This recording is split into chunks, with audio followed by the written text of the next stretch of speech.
Good evening, everyone. Welcome to the channel Sociology Unboxed. Today, we are talking to the President of International Sociological Association, Professor Geoffrey Pleyers, and the interview is being conducted under the series Reinventing Sociology, which we have been doing so far.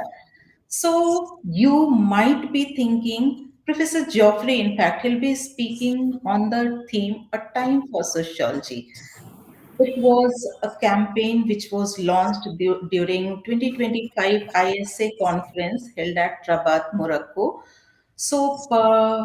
Why am I doing this on a channel where we have been talking about reinventing sociology, though in the Indian context? The reason when we talk, both the themes are quite interrelated.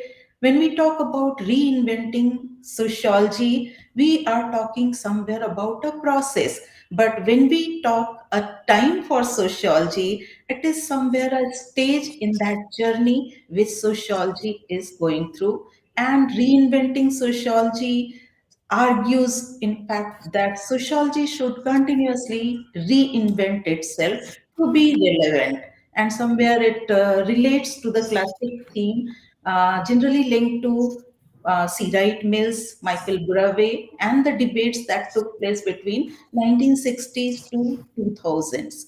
And the time for sociology, on the other hand, is a critical moment for sociology right now to affirm its relevance. So it will be quite interesting to talk to Professor Players on the theme A Time for Sociology. So, Professor Players, before we move ahead, I would like you to kindly introduce yourself because I have given your very simple introduction, President International Sociological Association, and I'm sure our audience would like to know a little more about you. Your academic journey, how did you enter the field of sociology, and your journey to the position of President International Sociological Association. Hi, good evening, Professor Sharma. Good evening, everyone. I'm very glad of this to have this opportunity to have a dialogue together. I'm a professor of sociology at the Catholic University of Louvain in Belgium, and I work for the Belgian Foundation of Science.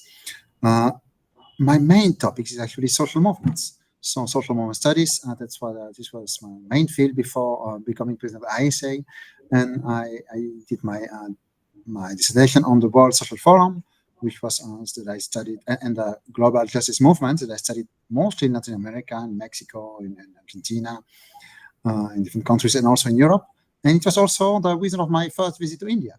In 2004, there was a huge World Social Forum in Mumbai at that time. Fantastic event with over 200,000 participants.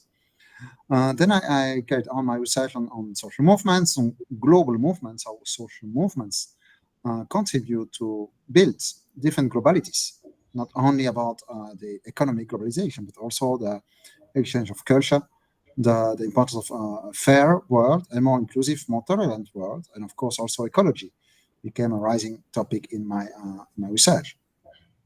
I carried on with a series of research and articles on what was called the post 2011 movements, the revolutions in the Arab world, the Occupy movement in the United States, and everywhere in the world. There were so many social movements going on for not only more democratic countries, but also more social justice and dignity. Dignity became a keyword in that, so that's also part of my studies.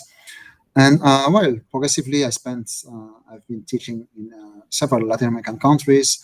I did a postdoc in the US, in New York City, and I was traveling, quite a lot of time. So quite naturally, I became more active in the ISA, first as a president of my research committee on social movements back in 2016, 14, sorry. And then during this time, these 4 years, I organized a series of conferences on different continents.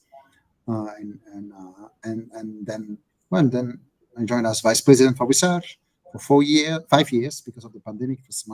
There was one extra year, and finally I was elected president 2.5 years ago now. So I'm about midterm now, a bit more than midterm. We are now preparing the big Congress. It will take place in South Korea in 2027.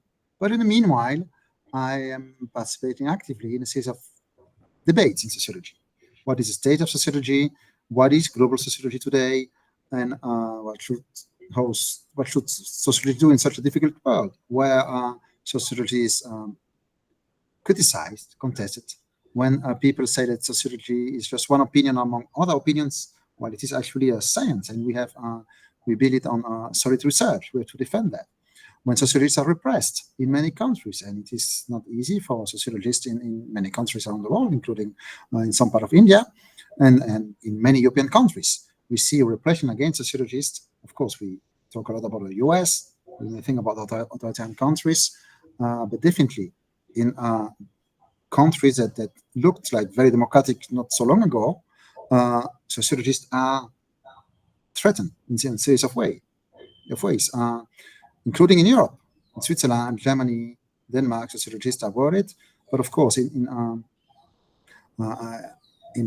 other countries, it's also the case. In Arab world, as I said, in India, in other places, it's not always easy to defend independent sociology. And because of goal of sociology is to be based on data, to explain that the world is more complex, that some political leaders want to say, that the society is never homogeneous, that there are social conflicts, which is normal and good. That's how the society produces itself, transforms itself. And this is not always what pleases political leaders, especially in more reactionary times. And so this critical role of sociology has to be defended today, and it is not an easy task. So this is the role of sociology. It's also the role of national association, like the Indian Sociological Association, and of course of the ISA, the International Sociological Association. Right. So as you have been working and talking about, as you shared, the current state of sociology globally. So would you like to throw some light on what exactly is the current state of sociology globally, and what are the challenges that the discipline is facing across countries? I would like to, if you can give some examples from other countries than India, it would be quite interesting. Yes, well, sociology is, of course, at the same time, in particular in every country. So I won't talk about India, but it is certainly very lively in India. It has also some problems, as in every country, but there's also some global dynamism. And I think that today sociology is going through a very exciting period. It has transformed itself considerably since the beginning of the century. It is one of the most exciting times to be a sociologist.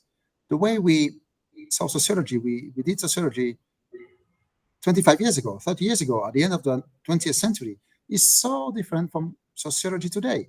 Sociology has become more open, more creative, more robust than at the end of the 20th century. Sociology has become more global. We have been much better able to integrate, to include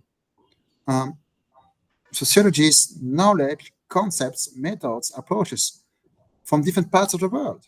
Of course, India sociology, for example, has a very long tradition of indigenous sociology in dialogue with global sociology, but today this is Indian sociology, also part of post-Western sociology in China, Latin American sociology, and the decolonial perspective, subaltern perspectives, feminist studies. This has all become part of the core of sociology today. So we are much better, we have a much more creative dialogue among sociologists from different parts of the world, and this has made sociology much better equipped to understand the challenges of our times, much better equipped to have actually a more situated methodology, situated knowledge, but actually this is more robust theoretically. Before, not so long ago, people were still talking about the founding fathers of sociology. No women and only white men. This is just not true. And today, no one talks about that anymore. You cannot teach sociology, the history of sociology, without mentioning important Indian sociology, Some of them in the academic field, some of them also that took a more political role. Sometimes you cannot mention, you cannot avoid to mention Du Bois, for example, Black American sociology that was totally negated before. He is part of the global sociology, or Fei Chiatong from China.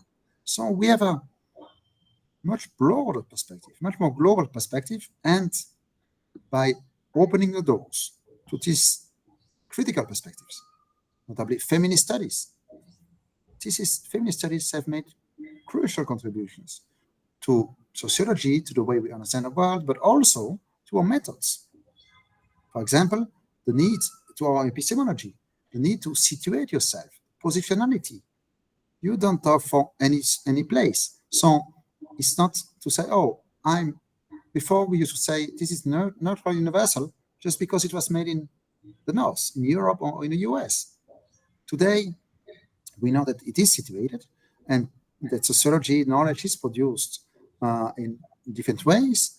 And also, for example, the fact that we have to, the care that we have for the actors, for example, when we interview them and I think other things, this is practical, the empathy, the discussion about empathy as a part of the methods, the importance of dialogue with the actors.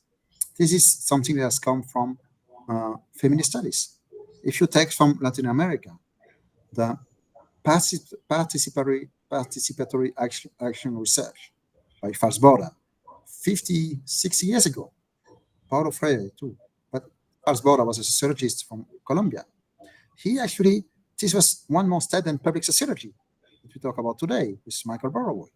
And including in India, public sociology was something that was already very well diffused.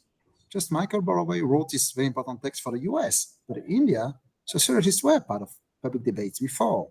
So, in this perspective, it is not that there was already a very lively sociology in Latin America, in India, but in China also it's booming, let's say today, and still has faces some problems. But or feminist studies before, but sociology has been able to open itself to have dialogue with all these trends, critical trends, and this has transformed sociology. I think it's the way we see modernity, the way we see ecology, environment, the ecological transition, extractivism. All these issues have been revisited thanks to this dialogue with different sociologists from the global south, from different parts of the world, the global east. And this is really crucial, which is why I think that sociology is really very lively today. It has been able to transform itself, not maybe less with big names. Also, of course, there are some very important persons here, including in India, who contributed to that. But before we used to have many big names. Today, it's much more a collective process. But of course, it's and here India has played a major role in that. Of course, we had one of our president of the International Sociological Association was T.K. Uman. He wrote very early on the fact that internationalization of sociology should not be the westernization of sociology, or just the sociology from the US, which is part of the global sociology. But it's, of course, there are many many different regions of the world. So this is, I think, this is the reason why it is today. It is a much more lively, much more creative sociology, thanks to this global dialogue. So, of course, when I say that, it is only part of the pictures, because inside, sociology is very lively, but we face a very adverse world today. It is very often, and this is also why I wrote this Time for Sociology. When you read the news today, as a sociologist, you are often depressed. You say, is it useful to be a sociologist today? Do we have an impact? Because we have at the same time a much more lively sociology, but the society has become less democratic. Sociologists don't we very too often we do excellent research, very well documented. It takes time, years to do a good research, and then in a social media debate, this is considered less than an opinion by someone who doesn't know anything about the topic. So it is not only sociology; it is scientific knowledge that is challenged, and I would say even more, complexity is challenged. I used to say that when a journalist interviews a sociologist, one of the first things we say to any reply on any question, we tend to say, "Oh, it is more complex," because there is no easy answer. Things are complex in the world, and we are today in a time of accelerated news, accelerated in social media, where reactionary leaders want to sell us the idea that there is an easy solution to every problem. In the US, they have some problems of inflation or complex job issues. Well, easy solution, the migrants. Let's kick out of the migrants. They're the good and the bad. And this is, of course, not true. If the idea that if you are poor, it is your fault because you are not working enough, I don't know what. Well, sociology shows this is exactly not totally false. It shows that the social mechanism behind that, the fact that that the neoliberal system tends to give individual responsibility of things that actually social and much broader than individual people. Or so this is a mission of sociology that today is just on the collision track with dominant political trends around the world. A simplified vision of the world, whether the good ones and the bad ones, where there's a big leader that wants to change everything, that can change everything and propose easy solution. It is not like that. Societies are complex. There are social conflicts, and we need to, for example, democracy is also about building debates on solid arguments that rely on scientific research, data. I don't mean only quantitative data, which are important. Also, qualitative research is very important. So, what is difficult is society tend to be on the collision course with this kind of easy politics. Sometimes it's a full fascist regime. Sometimes it's half democratic, half not authoritarian regimes. Sometimes just social media leaders. But what is constant there is the attack of science, scientific knowledge on different fields, and more social sciences, where they say, "Oh, social science is ideological, or it is only one opinion among others." No, we have to build our research on facts and on theoretical arguments, research, analytical arguments. And this is more difficult in this world to diffuse because of not only the acceleration of in public debate. So this is really a big issue, and I think that in this time, this is actually why I wrote that I'm a sociologist. So I read the news and I'm depressed, of course, sometimes.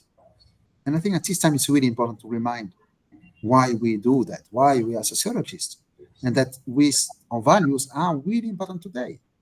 When fake news circulates more widely and with greater impact than research-based analysis, then, well, we still have to remind that we need a solid and independent sociology. When leaders dehumanize entire categories of people just to stick on power and have a uniform vision of society, we have to maintain we have to keep saying that society is more complex. And the idea that there are good people and bad people, actually, it is much more complex than of course, that blame the poor for being poor, or reducing social explanation to ethnic categories. This is anti-sociological thinking, I would say, and and therefore we have to stick to a rigorous, independent, and critical sociology. So quite interesting, and especially, yes, I agree, totally agree with you when you say that sociology is a complex decision, in fact, discipline, And society is very complex. We shouldn't be dividing it into binary categories of good or bad. So one thing I would like to share here, when I was in fact, I had to take admission in PG level, and I went to take admission. I was all alone.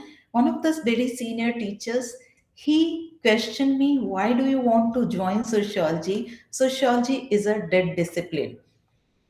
To which I was like, no, if the society is getting complexer day by day, how can sociology be a dead discipline? So I did not agree, and with each passing year, I'm convinced that only sociology is the discipline, one of the most relevant disciplines, in fact, to solve many of the problems that we in society are facing today. And I totally agree that sociology is an exciting discipline, a creative discipline, and a lively discipline. The few adjectives that you used, and when we are depressed, we have to think, why are we?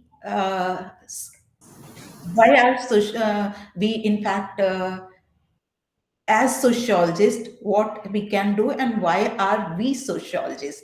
So these questions, yes, quite interesting, and maybe can show ways to many others who want to join discipline, because in India also the discipline is going through a phase of crisis where many students are not opting for sociology as a discipline, as a subject. So, yes, we have to. That is why this reinventing sociology was important. So, next question, which I would like to ask, is related to the campaign A Time for Sociology. So, what is exactly a time for sociology, and how do you think it can solve major societal problems? Well, this is a large more question. Time for Sociology is a declaration by the ISA that as I just explained, that I wrote as in a context of seeing a very vibrant sociology on one side and the world going in a totally different direction. Uh, when I was, as many sociologists, yes, I have to confess, I hope that we were going towards a more democratic world, that we would take better care of the environment, because it is climate crisis is really the most urgent topic for humanity in this century, and not only climate crisis, the destruction of nature actually, um, and of course, and then in the time also when I was seeing a rise of cosmopolitan or global consciousness, and then in the last 10 years we have seen a bit more than 10 years the comeback of a strong radical nationalism in different countries, and nationalisms that tend to homogenize the population of the country, which is actually never true. It's always more complex. So in this perspective, we I present this declaration in the World Forum Sociology in Rabat, and now it is online. So please have a look at it on the ISA website. And we are collecting endorsement signatures by collective association of sociology, but also by individual sociologists. We have about 1,500 sociologists from all continents, from more than 100 countries that have signed it so far. And we do hope that many more Indian sociologists will sign it and engage with it. It's it's a, let's say it's a more or less not totally consensual, but a quite large platform. So of course, some sociologists will find it too committed. Most sociologists will probably find it not committed enough. But today, reminding some basic facts that sociology has to be rigorous, be based on fact checking, rigorous analysis, and reject simplistic narratives and embrace the world complexity. Just 5 years ago, no one would, no one seemed to need to say that. Today, it is a banner we have to raise, that we have to stick to rigorous sociology, rigor, facts. Don't transform facts to make you argument, as too many politicians do. When today politicians, and I want to take an example from this country, although it's also happening here, it's happening in Europe, in my country, in Belgium for sure, but let's take the example very poorly now in the US. When the vice president, and then the president said that something totally unrelated to reality, like Haitian people are eating animals, are eating pets in I don't know where in the US. Totally false. No reality on that. Well, our relationship with reality today in politics has become very problematic. So we sociologists, we have to seek to rigorous analysis and to facts. And facts are not always going in the direction we would like them to go. But this is not a question. And we can have our opinion. We can be committed. So some sociologists say that we should be more objective, more distant. Others are very much involved. But what is common to all of us is rigorous sociology, rigorous analysis, and then, of course, respect to other perspectives. There are other arguments, and in a Habermasian way, we discuss it, knowing that the quality of argument is something very important. And quality of argument based on science rigor and respect for the other. This is crucial. Not to dismiss other opinion just as ideology without discussing it.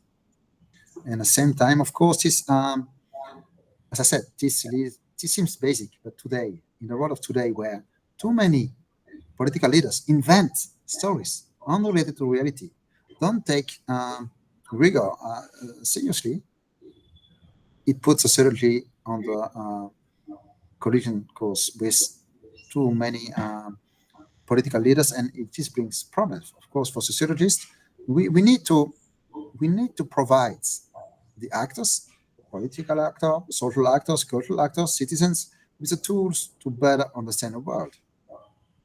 This is also a reason why we need to do public sociology, to engage with civic debates, as actually many sociologists in India have done forever. Not as intellectuals that are above the people. No, we are just we have a different perspective because we have concept analysis. We have more time to discuss it than ordinary citizens. But knowledge is built in dialogue with citizens, with social movements, with policymakers, NGOs, civil society, and ordinary citizens. And you look back at, I gave two examples of false border in Colombia, fake Chatong in China. Both explain how peasant knowledge was so important to understand the world in sociology. So sometimes we tend to see sociologists as a bit apart. Yes, we have to have some distance to analytical distance for sure. We have concepts that makes our work a bit different from the way we build knowledge a bit different, but our knowledge is built in dialogue with other actors. And this is why, well, in the declaration, I insist on rigorous sociology and independent sociology. Very important. That reminds us the words of the most powerful are not always true. And that a lie repeated 1,000 times is still a lie. Well, it is exactly the opposite as some state leaders today. They repeat a lie so many times and then make it as if it's true. Well, sociologists should not go in that direction and always say, well, it is just not true. It's not true, even if you repeat it many times. So this is, I think, some of the mission of sociology today. And I do believe it goes beyond the debates. There's always been there in our discipline. How far committed political should sociology be? Well,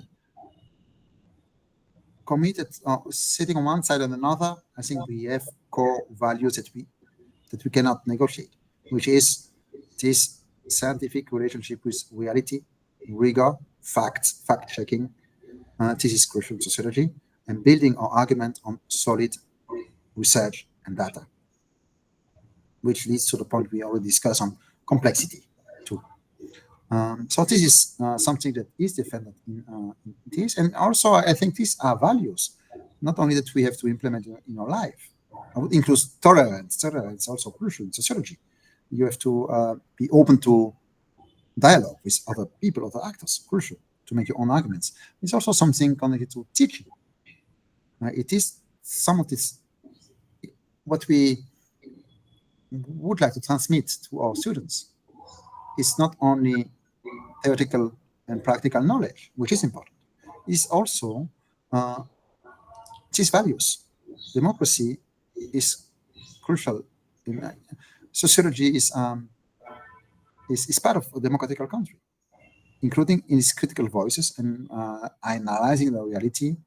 And so this is something we should insist on, that sociologists may be committed in different ways or less committed, is committed in a way closer to some actors or not. That's a permanent debate. We are having this debate. We have had this debate since the beginning of sociology.